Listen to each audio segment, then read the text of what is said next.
Kwa hiyo hii ni ushahidi, huu ni ushahidi wa wazi unaoonyesha kwamba jambo la talaka ni jambo la kimaumbile, ni jambo la binadamu, halihusiani na dini fulani au watu fulani, ni jambo ambalo binadamu wowote linaweza kuwatokea.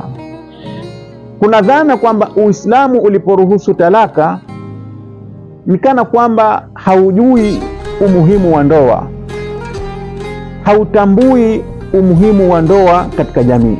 Dhana hii ni potofu, kwa sababu hakuna dini ambayo imehimiza ndoa kama Uislamu, mpaka Bwana Mtume sallallahu alayhi wa alihi wasallam akafikia kusema ma buniya fil islami binaun afdalu min at-tazwij. Hakujajengwa katika Uislamu jengo ambalo ni bora kuliko ndoa. Hakuna taasisi muhimu na ina uzito na ina athari kubwa katika jamii ya Kiislamu kama taasisi ya ndoa.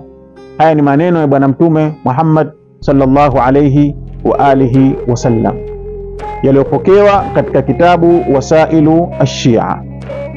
Kwa Uislamu unatambua umuhimu wa ndoa. Kwa nini umeruhusu talaka? Umeruhusu talaka kama ufumbuzi wa mwisho baada ya masuluhisho mengine yote kutofanikiwa. Uislamu umeweka hatua kadhaa za kufuata kunusuru ndoa pale kunapokuwa kuna matatizo kati ya mke na mume. Hatua zote zinaposhindikana, hatua ya mwisho ndio talaka. Kwa hiyo sio kwamba talaka ndio jambo la kwanza, la, talaka ni jambo la mwisho. Na ndio maana Bwana Mtume Muhammad sallallahu alayhi wa alihi wasallam katika hadithi iliyopokewa na Abu Daud asema abghadhul halali inda Allahi talaq, jambo ambalo lamchukiza sana Mwenyezi Mungu, la halali, jambo la halali lakini lamchukiza sana Mwenyezi Mungu subhanahu wa ta'ala ni talaka.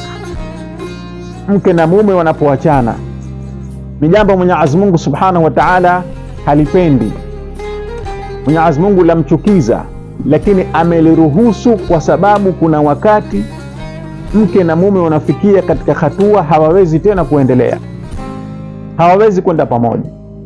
Kwa hiyo ikifikia hatua hiyo, Uislamu hauna njia tena zaidi ya kuwaruhusu kila mmoja atafute njia, atafute mwenza mwingine wa kuendeleza maisha, kwa sababu talaka kama tulivyosema ni jambo la kimaumbile.